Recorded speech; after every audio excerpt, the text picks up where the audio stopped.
guys, my name is Trinh and today I'm here to do my September wrap up. So for the month of September, I read 12 books and I participated in Avatar: The Last Airbender readathon. I almost finished all of the challenges. There were 2 books that I did not get to finish because I ran out of time. But other than that, I finished a majority of the challenges and I'm very proud of myself for that because I really thought I was gonna fail everything. Even though I did not become the Avatar, I still read some amazing books this month, or like last month, sorry. It's October right now. So yeah, I still read some amazing books in September, so I cannot wait to talk about them in this video. The first book that I read in September is Shara and Bone by Leigh Bardugo. So this is actually my second time reading this book. The first time I read this book was back in 2016. I was supposed to finish this book in August for the News Magical readathon, but I ran out of time, so I just finished this book in September. This book follows a girl named Alina. So in the beginning of this book, she's just like a regular girl, but then we learn that she is actually the Sun Summoner. So when the Darkling discovers her power, he basically takes her away and they go to the palace, and there we see her trying to do something with her power because for the longest time she did not know that she had this power. So like I said, the main character Alina is the Sun Summoner. So her power is actually very useful and very important because in this world there is this place called the Shadowfall, I think. It's basically this area that is between these 2 countries. Alina can use her power to get rid of the Shadowfall. So like I said, her power is actually very important because it can help everyone out. However, she has a very hard time dealing with the fact that she is the Sun Summoner because it's a lot of pressure on her. I really appreciate this book because it shows us how this one character is supposed to be like the hero for everyone here, because people call her like the saint because she has this power, this Sun Summoning power, and it's very rare and she does not know how to use it. She's being pressured to just be this figure that everyone looks up to and she just doesn't like it. And I really like the fact that we see that in this book because you can tell that she's very frustrated with herself and of course very frustrated with how everyone perceives her as this hero. As for the villain, the Darkling, he's just like, you know, the bad guy, and I already knew that he's the bad guy because I have read this book 3 years ago. However, I actually forgot a lot of things, so when I reread this book I get to see how he manipulates Alina the entire time, and then of course he kisses her and he, you know, is playing with her emotions a little bit. And it's very interesting to see how the Darkling is also being viewed as this amazing person, amazing as in like he's very powerful, because everyone wants his approval, and I mean everyone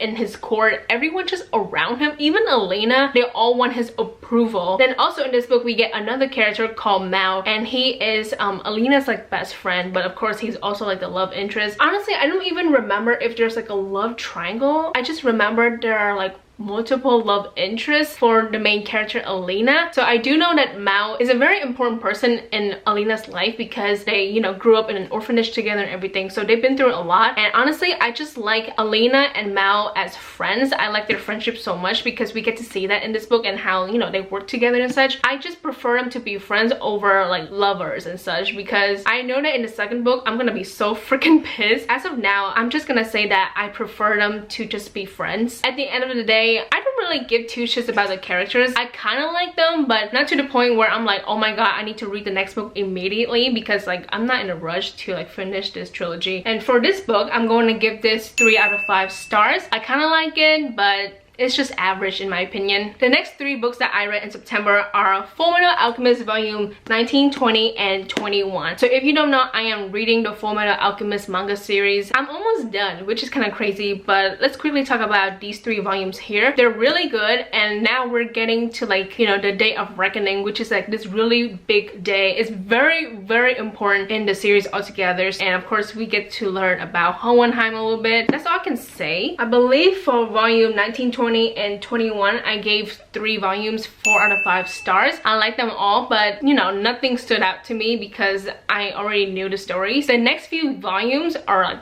excellent. Okay, so I will talk more about that later on because I did finish 3 more volumes, so you will see that later on. I keep repeating myself, wow. The 5th book that I read in September is Love and Other Words by Christina Lauren. If you don't know, I am reading all of their books, or like their standalone books, and I'm reading them in publication order because it just makes sense in my mind. So this book follows our main character named Macy. We see her being reunited with an old friend named Elliot, and then we learn that they were together, like they grew up together, but then they became a couple, but then they got into this predicament and Macy just pushed Elliot out of her life for like 11 years. So this problem happened when they were like 18, I want to say. Then of course we see Macy when she was like 29, so 11 years have passed, and of course they reunited, and then, you know, they hang out again. That's all I can say. So if you don't know, I have read a lot of books from Christina Lauren, and I have to say this is the best one I have ever read from them. So in this book, it's actually told in alternate timelines. We see Macy and Elliot when they were very young. When they were kids, they actually grew up together and they both loved reading, so their love for literature got them together, and that's how they became friends. It's very innocent because they kind of fell in love with each other because of the books they read. Like, that's how they bond and that's how they spent time together, and then eventually they became a couple when they were like 16, 17, 18. I want to say 17 or 18. And then we get to see them when they're like 29. So when they're adults, when a lot of things have happened to them. In the present day, Macy is actually engaged to someone older than her, someone who has a child and everything. So it's a little bit more complicated when they reunite because they still have feelings for each other, but at the same time they cannot be together because Macy is engaged to someone else. I think this alternate timelines thing worked really well because this novel is about our two main characters, Macy and Elliot, and of course we get to see them when they were really young. We get to see them when they're like teenagers and how they fell in love, and then how things fell apart so quickly. And then we see them when they're adults, when 11 years have passed, and now they just have to catch up to each other, and sometimes it's hard because it's been at least a decade for them. I love Macy's relationship with her father so freaking much. So basically in the past timeline when they're like really young, we see how Macy is always with her dad and how they both love each other and they both depend on each other a little bit because their mother, or like Macy's mom, died because of cancer when she was like 10 years old. So she lost her mom when she was very young, and the only person she has left is her father. All right, now let's get to like a few things that I do not like about this book. So like I said, they encounter a problem. It literally made Macy push Elliot out of her life. It is his fault. It is Elliot's fault, and I would say that he was forgiven so easily in this book. I was kind of shocked after I found out everything, and then I just had to like take a step back and think to myself like, oh my god, this guy was forgiven so easily. What the hell is this? This problem was so much bigger than I thought. And when I was reading this book, I was thinking to myself like, why did Macy not tell him what the hell is going on? Then when I read the entire thing, I was like, oh, I get it now. It's fucking devastating. And then also the ending was rushed. Oh my god, once we see our two main characters talking about this problem, we get like a nice chapter of them being together, but then that's about it. That's like basically when the book ends. And I wish I get to see more at the end because like I said, this problem was so fucking big, and the fact that they resolved this pretty quickly makes me question this book a little bit, but at the same time I still love it very much. I just wish that the ending is a little bit longer, and that's something I have noticed when it comes to Christina Lauren's books, is that the ending is always rushed. Like how we get so many things in this book, but then when we get to the ending, it's not satisfying because it cuts off really quickly. Now the main reason why this book is one of my favorite books of all time is that it's a very personal book for me. When I was reading this, I was just so like emotional. I read this book at the perfect time in my life. All of the things that Macy talked about in regards to her relationship with Elliot, I was thinking the exact same thing a few weeks ago. So it's kind of crazy to see what I was thinking in this book. And also in this book, Macy lost her parents, and I completely understand the feeling that she had. I just relate to Macy so much. It's just a very personal book for me, so that's why I love it so much. So of course I'm gonna give this book 5 out of 5 stars. Like I said, I have my problems when it comes to this book, but at the end of the day, I am fucking grateful for this book. So yeah, I love it so fucking much. The 6th book that I read in September is The Buddha in the Attic by Julie Otsuka. Yeah, that's her last name. Wow, I really need my glasses. Holy shit. I read this book for school, so this was for my Asian American Lit class. This novel follows a group of Japanese women and how they came to America to marry the Japanese men. This concept of picture brides and how they're being sent to marry other people for like a better life in America and such. And I believe this takes place definitely before Pearl Harbor, like, you know, the attack, because towards the end, that's when things overlap. You know, the Pearl Harbor attack happen towards the end of the novel, and we get to see how that event affects so many Japanese American people in the US. So like I said, this book follows a group of Japanese women. So we don't have one main character. We just get literally a group of Japanese women, and it's very interesting to see their journey from the very beginning to the very end. Like I said, there's no main character in this book. We just follow like a bunch of Japanese women. So this book is actually written in first person plural. So the one thing that did not work for me is that we get a lot of information at once. There are multiple paragraphs with a bunch of names being thrown into it. There's just so many characters, and I don't connect to anyone in particular because, like I said, we just like read about them for like a few pages, and that's about it. It is a very sad story because we get to see this group of women going through so much shit during this time period, but at the same time, I'm not in the story. I'm just viewing it from afar. So that's why like the first person plural thing kind of worked, but at the same time, I'm not connected to like any of the characters in the story. At the end of the day, I'm gonna give this book 3.5 out of 5 stars. I really enjoyed this book. Like, this was a memorable book I read in my Asian American Lit because, you know, it was actually really good, and we did have a lot of amazing discussions. The 7th book that I read in September is Harry Potter and the Half-Blood Prince by J.K. Rowling. If you don't know, I am rereading the entire series. I finished this book in September, and I was planning to finish Deathly Hallows in September as well, but I ran out of time, so I'm still reading the book like right now. I'm almost done with the 7th book, so I cannot wait to talk about that in my October wrap-up. I'm not going to discuss this book a lot because I'm planning to film a separate video for Half-Blood Prince because I do have a lot that I want to say. So as of now, I'm just gonna say that this is an amazing book. This is definitely my second favorite book of the entire series. So I really enjoyed this book, and yeah, I'm gonna give this book 5 out of 5 stars, I think. Yeah, 5 out of 5 stars because this book deserves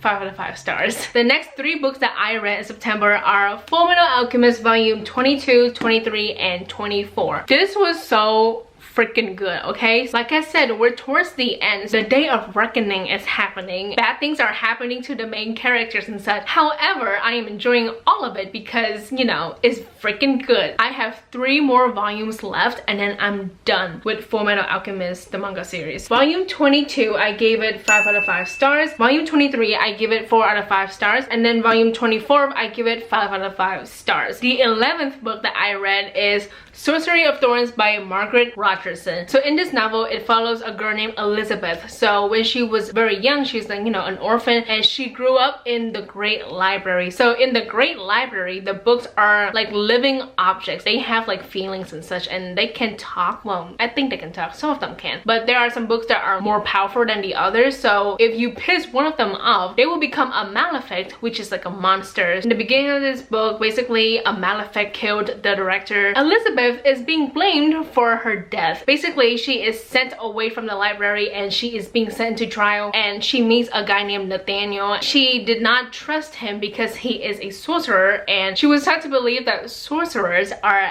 evil. But of course, she changes her way, and you know, she ends up befriending him, and then they get together in a way. It's really about her and Nathaniel beating the bad guy because there is a conspiracy going on. This book is like the perfect blend of Harry Potter and the Infernal Devices trilogy, but then also it reminds me of Fullmetal Alchemist a little bit because towards the end, once we find out the purpose of the Great Libraries and how it's being located in this world, I was just like, didn't this happen in Fullmetal Alchemist? The writing is so freaking good, okay? I love the writing. I just love the way Margaret Rogerson shows us the story and tells us the story. It's just so good. The characters are also freaking amazing. I love Elizabeth, I love Nathaniel, I love Silas. So Elizabeth, like I said, is the main character, and she's smart and brave. She's like one of those characters who has to do shit herself. She gets into danger quite often, but she's the kind of person who uses her fucking mind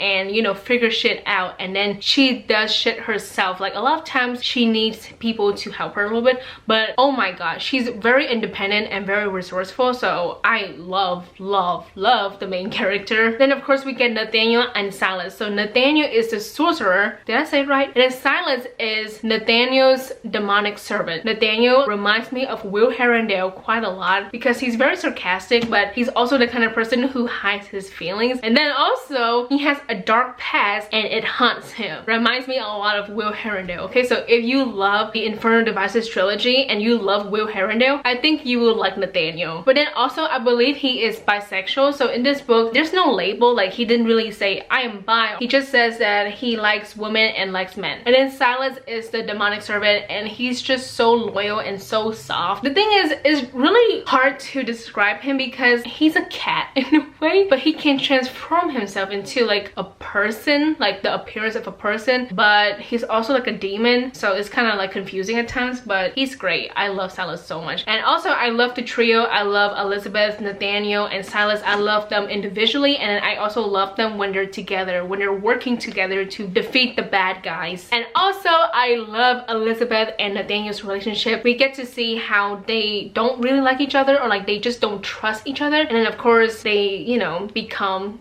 more, I guess, because, you know, they love each other, and it's just really sweet and wholesome. Now as for the villain, he is one-dimensional, so I don't give two shits about the villain, because even though the conspiracy thing is very interesting, I'm mostly here for like our main characters. So the villain is like in my opinion. And then the battle scene at the end isn't satisfying. I feel like it ended pretty quickly. I feel like it's okay, but like it could have been better. Okay, I don't want to say much, sorry, it's kind of spoilery, but yeah, the ending is really good and I really love this book, so I'm gonna give this book 4.5 out of 5 stars. I'm so glad that I read this book and loved it. The last book that I read in September is Boy Crazy Stacey by Gail Galligan and N.M. Martin. So this is the 7th graphic novel in the Babysitters Club. So we follow Stacey, and then we also follow Mary Ann. If you're not familiar with the graphic novels, basically we have like a group of babysitters, and in this book we get 2 of like the babysitters. They go on this beach trip with like the family that they're babysitting, because like, oh my god, they have like 10 children. I think we follow Stacey and Mary Ann. It is so cute and heartwarming. Oh my god, I finished this book in like a few hours. The illustrations are so freaking good. It's very colorful.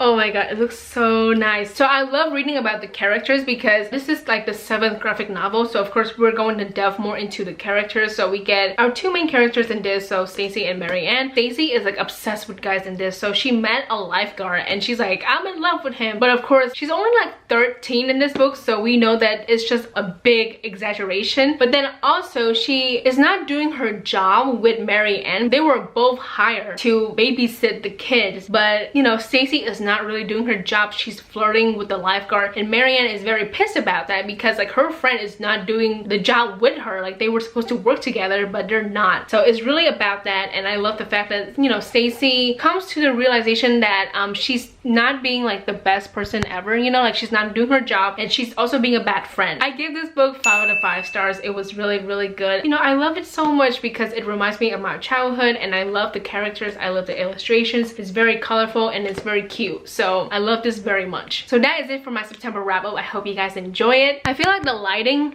is getting really weird now because my face is pink, like in the viewfinder is pink, and I don't like that. So it's time to end this video because I've been here for like an hour now. Yeah, for an hour. That is it for today's video. I hope you guys enjoy it. Thank you so much for watching. Please like and subscribe for more videos, and I will see you guys later. Goodbye.